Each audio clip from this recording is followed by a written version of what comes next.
Retomamos nosso congresso convidando Sérgio Jonas Ferreira Júnior para ser o mediador do painel Sustentabilidade no contexto da HO. Bom dia a todos, prazer enorme estar aqui nesse palco, representando aqui um espaço importante e uma vertente importante, que é a governança social e ambiental, que as empresas, como tendência e como ordem, precisam seguir atualmente. Não porque isso vai trazer, de repente, mais lucro, mas porque isso é uma necessidade global, uma necessidade do planeta, uma necessidade para a humanidade. O nosso plano B não é Marte e nem a Lua. Nosso plano B chama-se planeta Terra. Então nós temos que cuidar da nossa casa, cuidar das pessoas que estão dentro dessa casa. E para que possamos explanar um pouco mais esse tema, eu gostaria de convidar ao palco dois amigos de longa data, a Daniele Ciota, que é especialista em ESG, e o meu primeiro patrão, meu primeiro chefe em higiene ocupacional, o cara que me deu a primeira oportunidade, que com muita honra eu recebo, Paulo Roberto de Oliveira.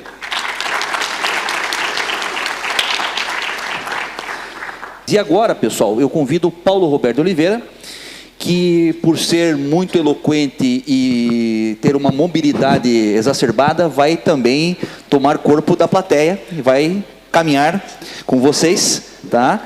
Enquanto eu e a Dani assistimos aqui a apresentação sobre a contribuição da higiene ocupacional para a sustentabilidade das empresas e da sociedade. Então, Paulo, seus 30 minutos, fique à vontade e nos presenteie com esse conhecimento. Segura aí, segura aí. Eu vou te avisando. Bom, pessoal, bom dia a todos. Eu sempre fui higienista, engenheiro de chão de fábrica. Eu não posso ser um falador se não for de chão de auditório, então eu me sinto mais à vontade. Aliás, esse é um toque meu, esse negócio de ter que andar para poder falar. Eu devo ter alguma disfunção, alguma coisa nesse sentido. Mas, pessoal, a gente vai falar sobre sustentabilidade no contexto da higiene e de que forma que a higiene ocupacional pode ajudar a questão da sustentabilidade. Hoje, finalmente, eu consegui entender bem o conceito de ESG. Dani, obrigado, porque você realmente desmistificou, talvez até seja o mesmo tenha acontecido com os demais. Mas eu gostaria de contextualizar, antes de a gente ir no que o higienista pode fazer, eu gostaria de contextualizar o assunto. O que é sustentabilidade, afinal?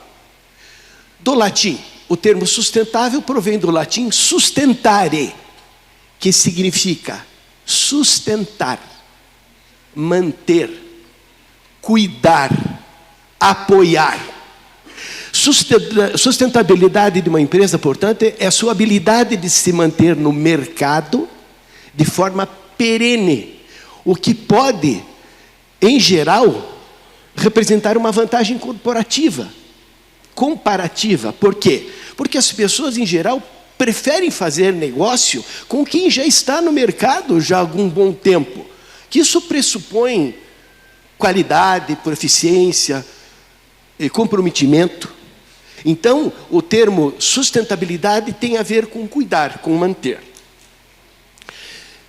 E o que é ter uma empresa? O que é participar de uma empresa? Investir numa empresa ou trabalhar por uma empresa? A empresa, o objetivo dela, qualquer que seja a sua atividade, é geração de bens e ou serviços que atendam às necessidades de consumo. A empresa tem que escolher algo que o mercado queira comprar, porque se ela não fizer isso, ela não vai sobreviver. Então, a primeira característica da empresa, ela vem ao mercado para satisfazer uma necessidade.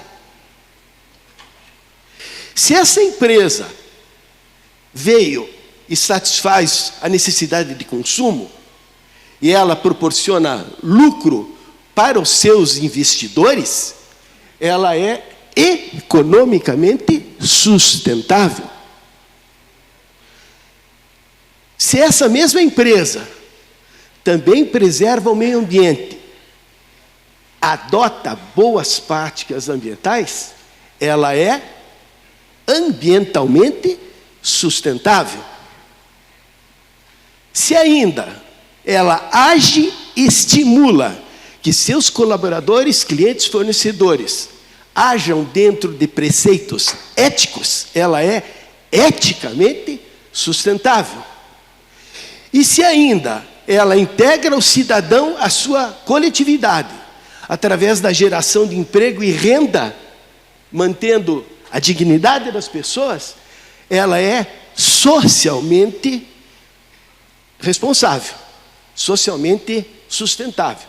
Então, eu, sem dúvida nenhuma, digo para vocês, a empresa, para ter perenidade, para durar, para continuar gerando emprego e renda, para continuar preservando o meio ambiente, para continuar dando lucro para os seus investidores, ela precisa preservar esses 4 pilares: o econômico, o ambiental, o ético e o social.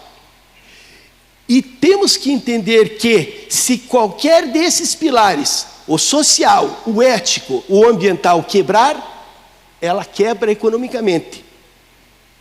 Mas de que forma, Paulo? Olha, eticamente, vocês perceberam que, em decorrência da Lava Jato, muitas empresas quebraram. Por falta do quê? De ética. Essa história de dar dinheiro para ser beneficiada é um problema ético, claro. Isso é comportamento das pessoas, a gente falou isso na segunda-feira. Então, o pilar ético pode quebrar uma empresa, como quebrou. Várias empresas quebraram em decorrência da Lava Jato.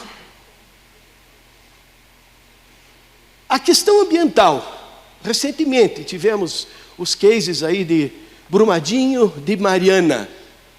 Várias empresas quebraram, não necessariamente as protagonistas, mas as empresas que no entorno, os fornecedores de segunda, terceira camada, quebraram. Por quê? Um problema ambiental. Se você não evita que um trabalhador adoeça ou morra, que é o pilar social, para determinadas empresas, o custo de indenizar pode inviabilizar, pode quebrar a empresa. Então, o viés social, que é o foco da nossa profissão, que é sobre o que nós vamos agora nos ater um pouco mais, ele é extremamente importante para a valorização, para a dignidade das pessoas, mas também para a sustentabilidade econômica das empresas. Por que eu dou ênfase nisso? Porque nenhum projeto, nenhuma ideia, por mais brilhante que seja, ela não vai sair do papel se ela não for bem vendida. Todas as pessoas, o ser humano, ele é movido por decisões de custo-benefício. As nossas decisões são pautadas por custo-benefício. Eu vou matricular meu filho numa escola pública ou numa privada? É uma decisão de custo-benefício. Eu vou comprar uma roupa que sai um pouco mais cara, mas que dura mais ou menos? É uma decisão de custo-benefício. Eu vou investir na proteção do trabalhador ou não vou investir? Isso é uma decisão de custo-benefício. Então, as pessoas são instadas realmente a tomar constantemente decisões de custo-benefício. É um prêmio isso? Então, assim, sem dúvida nenhuma, a sustentabilidade da empresa, então, depende desses 4 viés. Ok? Bom, e o que então o higienista, quais os pilares da empresa que o higienista ocupacional, então, pode ajudar a sustentar? Né? A Dani deu um spoiler. Ela disse, olha, vocês podem contribuir, nós, higienistas, podemos contribuir e muito com a questão da sustentabilidade das empresas. E quais os pilares, então, que a gente pode trabalhar? O pilar ético, através do quê? Do nosso comportamento. Se nós formos éticos, nós vamos irradiar ética. A gente não pode exigir ética se não a praticamos. Lembra aquilo que falei? Nós colhemos aquilo que plantamos e cultivamos. Então, se nós queremos ser éticos, nós queremos ações éticas, então deem ações éticas, se comportem de forma ética. O pilar ambiental. O pilar ambiental, através das práticas de governança ambiental que nós adotarmos, até mesmo no nosso comportamento, até mesmo naquilo que nós propagarmos. O pilar social, através das ações de governança social voltadas ao bem-estar do trabalhador. Essa é a nossa essência. A essência da nossa profissão de higienista é preservar o bem-estar das pessoas. Então, nós estamos extremamente ligados à questão social, estamos, logo, extremamente ligados à questão econômica da empresa. E o pilar econômico? O pilar econômico, através do aumento da produtividade, que todos nós sabemos, às vezes temos dificuldade em evidenciar, até matematicamente, mas pessoa saudável, pessoa alegre, pessoa motivada, ela produz mais. Isso é negável. Isso por si só, já é estudo científico bastante propalado. Então, o pilar econômico, através do aumento da produtividade e da redução de custos que podem advir de condições de trabalho seguras e saudáveis. Então, se o aumento da produtividade não depende diretamente das nossas ações, da influência que nós podemos proporcionar àqueles que tomam decisões, então, nós vamos agora ver de que forma nós podemos, então, tornar tangíveis essas ações. Ora, a redução de custos que nós podemos ajudar nas empresas são no adicional de insalubridade, no adicional de aposentadoria especial, na indenização por doenças ocupacionais, e chama atenção para as ações regressivas do INSS. Podemos baixar custos com acidente de trabalho, perdão, com a presunção do NTEP e também com processos trabalhistas. As nossas ações, a contribuição que nós damos à tomada de decisão da empresa, que é sempre em relação ao custo-benefício, ela pode ser influenciada pelo nosso trabalho. O controle de insalubridade, por exemplo, se já existe, nós temos um procedimento de gestão que equaciona a insalubridade. E com o custo do pagamento da insalubridade, você pode reverter e a empresa investir na melhoria das condições de trabalho e ainda sobrar dinheiro para o investidor. Por exemplo, eu tenho uma indústria metalmecânica. O salário base, mínimo em vigor no Brasil, 1.518. O percentual de encargos, cada trabalhador, para cada real que ele recebe, ele custa, vamos lá, 85% a 100% a mais de encargos sociais. Essa é a oportunidade de economia. O percentual de adicional de RAT, o adicional de insalubridade previdenciária, numa indústria metalmecânica é 6%. Lembrando, 6, 9 ou 12. Para o metalmecânico, 6%. Então, o que acontece? Se eu tenho nessa empresa um mecânico de manutenção, um pintor industrial, um soldador, esse é o salário médio. O custo da insalubridade por ano ou por mais de um ano. Opa! Então, assim, o custo, eu caracterizei dois tipos de investimento. Considerando o custo da renda do trabalhador, mais os encargos sociais. Né? Ou seja, eu acabo com a insalubridade, tecnicamente, incorporo ao salário. Vai o salário e vai o encargo social. Essa é uma conta. O segundo cenário é eu apenas economizo com os encargos sociais. Esse é um cenário. Então, o que acontece? No cenário 1, o custo do investimento, vocês têm ideia de quanto que vocês investem por trabalhador para controlar a insalubridade? Isso é fácil de fazer essa conta. Mas vamos lá. Nesse setor metalmecânico, para essas funções, em torno de R$3.000. ROI. O que é ROI? ROI é a taxa de retorno de investimento. De uma forma simples. Se vocês investirem R$100 hoje na poupança, daqui a um ano, quanto que vocês vão ter no caixa? 108, R$107. Por quê? Porque a taxa de retorno da caderneta de poupança é algo em torno de 100% a 108%. 100% você devolve aquele dinheiro que você investiu. E 8%, 7% é o lucro. Isso é taxa de retorno do investimento. Por que eu estou dizendo isso? Porque, sugiro, comecem a adotar esses cálculos quando vocês forem vender uma ideia. Então, assim, se a poupança me rende 8% de lucro, se eu controlar a insalubridade de um mecânico de manutenção, eu vou proporcionar 531% ou 431% de lucro. 100% eu devolvo aquilo que eu investi e 431% eu tenho de lucro. Vocês estão percebendo a diferença? Entre 8% de investimento na caderneta da poupança e 431% para eu economizar a insalubridade no mecânico de manutenção. Nesses R$3.000, eu embuto a nossa avaliação ambiental, os programas legais, o custo dos equipamentos de proteção, o custo da capacitação, o custo dos exames médicos que eu tenho que fazer para evidenciar que a pessoa não está tendo perda auditiva, não está tendo problema de absorção de substâncias químicas. Então, essa é uma forma. Nós, higienistas, porque estamos relacionados à questão da insalubridade, nós temos uma fonte de economia muito grande. E eu percebo higienistas fazendo ótimos trabalhos, mas a empresa não necessariamente tomando a decisão de economizar, quando poderia fazê-lo.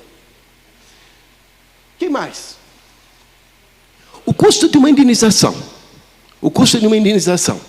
A hipótese, morreu uma pessoa por silicose de 40 anos, operador de britador, o salário era 2.500. Quando a pessoa recebe o salário, ela recebe normalmente 30 e poucos % a mais. Os proporcionais, férias, 13º, os proporcionais. Né? A expectativa de vida no Brasil, útil, é 65, embora a vida média seja 70 e poucos anos, disse que a justiça entende que até os 65 anos a pessoa trabalha e leva dinheiro para casa. Então, o cálculo é simples. Se a pessoa seria economicamente ativa até os 65, morreu aos 40, sobrariam 25 anos, de 12 meses, recebendo 2.500 por mês, mais R$1 milhão. Pessoal, uma insalubridade pode custar R$1 milhão. E não há linha de crédito de R$1 milhão para pagamento de indenização. É tido como uma imoralidade. Então, uma indenização pode quebrar uma empresa por acidente de trabalho, por doença. Essa é uma forma de nós evidenciarmos matematicamente que investir em prevenção realmente é mais saudável. Aí nós temos a ação regressiva do INSS. O INSS é uma seguradora. A seguradora tem o critério de bônus malus. Se você representa risco para a seguradora, você paga mais caro. Então, o que o INSS está fazendo? As ações regressivas é isso. Ela está fazendo uma avaliação do comportamento da empresa, das medidas de controle da empresa, se elas realmente foram a causa daquele acidente, daquela morte, o INSS se volta contra a empresa, dizendo que ela descumpriu uma regra estabelecida pelo mercado segurador. Então, as ações regressivas, embora não sejam comuns, elas representam uma possibilidade jurídica. Então, é mais um argumento que nós temos para justificar investimento em prevenção. O seguro de acidente de trabalho. O INSS é uma seguradora, ela cobra um prêmio de seguro. E o que aconteceu? Atividade da empresa metalmecânica, 40 trabalhadores, o custo anual da folha de pagamento, somando o salário do dono da empresa até a pessoa mais simples. Isso, em 12 meses, R$1.200.000. A alíquota RAT, a taxa de acidente de trabalho, é 3% para esse tipo de atividade. Vamos dizer que, data zero, o fator previdenciário, o FAP é 1. Por um FAP de 1, o valor anual de seguro que uma empresa de 40 empregados paga para o INSS é R$36.000. Ok? Se esse FAP aumentar em 0,1%, aquele custo que era 36 pula para 39. Se o FAP da empresa der 1,4, pula para 50 mil. Só que a empresa, quando calculou, quando formou o seu preço de venda para o mercado, ela considerou provavelmente os 36 mil reais. O que significa se o FAP aumenta? Ela tem prejuízo. Isso diminui o retorno dos investidores. Pessoal, está claro até aqui? Estou ficando bem claro. Eu estou recorrendo a um recurso matemático para deixar a coisa bem tangível para vocês. Bom, aí tem também a aposentadoria especial. Supostamente a empresa que paga a insalubridade, ela tende a contribuir com mais doenças, perda de qualidade de vida do trabalhador. Foi por isso que criou-se o adicional de aposentadoria especial. Atividade da empresa, aquela mesma empresa, metal mecânica, daqueles 40 que ganham da empresa, 20 ganham insalubridade, esse é o cenário. Ou seja, a folha de pagamento então passa a ser 600 mil.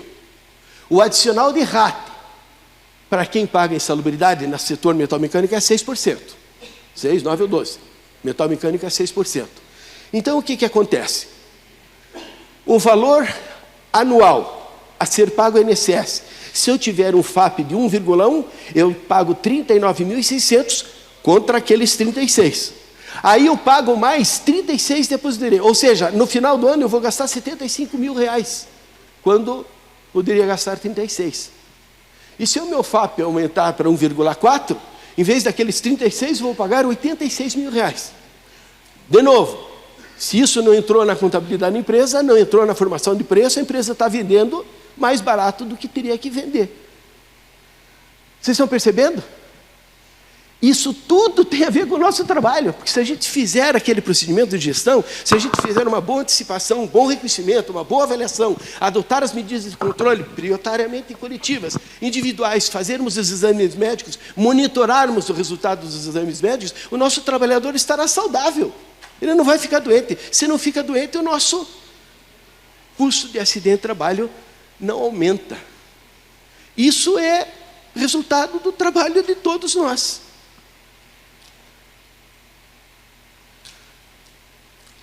Pessoal, era essa a mensagem que eu queria dar para vocês, né?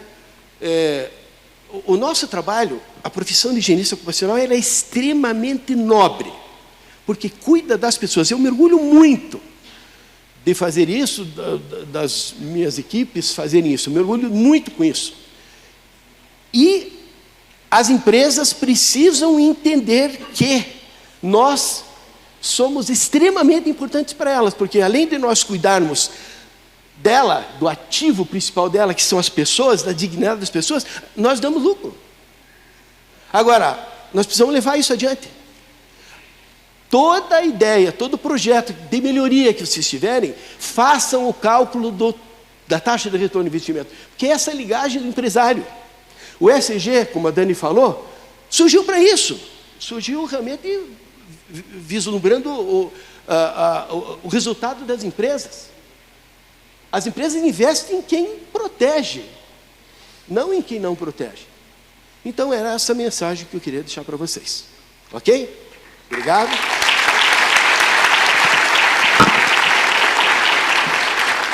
Fazem 22 anos que eu ouço o Paulo falando deste tema e não é maçante. Parabéns, Paulo, porque é igual o filme do Poderoso Chefão. Cadê o Miranda? Está aqui? Não está? A cada nova vez que você assiste o Don Corleone ou o Michael Corleone, você aprende uma nova lição. E a tua palestra é assim, Paulo. Cada vez que a gente assiste ela novamente, a gente se sente presenteado, porque realmente nos traz toda essa relembrar, né? E obviamente também fazer com que a gente reflita sobre as nossas ações, né? Como consultores ou como profissionais das empresas. O Paulo... em 15 minutos, Sérgio. O Paulo ainda me deu 15 minutos, nos presenteou com 15 minutos para a gente poder conversar e podermos fazer perguntas aqui, né, para vocês. Então, o Paulo, mais que pontualmente, foi sustentável no seu tempo, né? Então, vamos lá, as perguntas que nós recebemos aqui, tá? Do público, fazendo um bate-bola agora com o Paulo. um menino de Curitiba, né? Que veio de Curitiba, um painel paranaense que nós temos aqui hoje, como diria o prefeito Rafael Greca. Paulo, falando de ética, Paulo, de que maneira a liderança ética pode influenciar na cultura da organização e de que maneira o ambiente mais ético ou a postura mais ética da alta liderança ela pode tornar um ambiente mais sustentável e saudável aos colaboradores? Pensando no ESG e, obviamente, na engenharia ocupacional, como você bem explanou, eu gostaria da sua opinião. Bom, Sérgio e demais colegas, o comportamento ético vale por tudo. Mais do que qualquer coisa que você escreve, o teu comportamento é o que vai ditar realmente o teu posicionamento. É uma questão deontológica. A gente falou isso na segunda-feira. Está na deontologia da profissão de engenheiro mecânico que, ao elaborar um projeto, por exemplo, de uma máquina, que ele inclua todos os requisitos da NR12 que vai proteger o trabalhador. Está na deontologia, obrigações e deveres do engenheiro químico, que quando ele vai estabelecer um processo de produção e vai desenhar um posto de trabalho onde haja aerodispersão de alguma poeira, de algum gás, de algum fumo, que ele já dimensione o sistema de exaustão necessário e suficiente para isso. Está na deontologia, dever e obrigação do engenheiro civil, que ele, quando vai projetar um espaço, que ele já dimensione adequadamente as áreas, as saídas de emergência, a iluminação de emergência, coisas assim. Então, se os profissionais da higiene, da engenharia, que projetam, fiscalizam, eles observarem como forma de comportamento, eles vão estar sendo éticos. Lembrando que você, de repente, não observar num determinado projeto, determinado item da NR12, não é uma questão ética, é uma questão de falha deontológica. Agora, se isso for recorrente, não, eu não vou incluir aquele sistema de exaustão, porque ele vai encarecer o projeto, isso é comportamento. Aí realmente cabe uma demonstração, que é o que ocorre no CREA, no sistema CREA. Muito bom, muito bem. Eu acho que realmente isso tem bastante cabimento no que nós estamos conversando e tem muito encaixe, né, no que nós estamos dizendo. A separação do que é deontológico do que é ético, né? Uma coisa diferente uma diferença. Da outra. Paulo, você que é especialista em controle da insalubridade já há bastante tempo. E eu já mais ou menos imagino até a tua resposta, mas eu vou te fazer essa pergunta porque todos aqui acho que vão ser presenteados com o teu ponto de vista, tá? O impacto social da retirada dos adicionais dos trabalhadores, quando Paulo Roberto de Oliveira, aquele carrasco, chega na empresa e controla a insalubridade com o time da Ambientec, e aí os trabalhadores ficam sem a renda. E agora, como eu vou resolver? Então, Paulo, explica para nós a questão que você sempre fala dos benefícios não tributáveis, que nós vamos fazer um escalonamento social para mais na empresa e não para menos. Sérgio, bom, isso está bem definido no meu livro, né? Não podemos mexer na renda do trabalhador. Nós nos propomos a controlar a insalubridade, sim, desde que aqueles que já ganham não deixem de ganhar aquilo, porque aquele dinheiro já entrou no orçamento familiar. E nós temos alternativas de fazê-lo.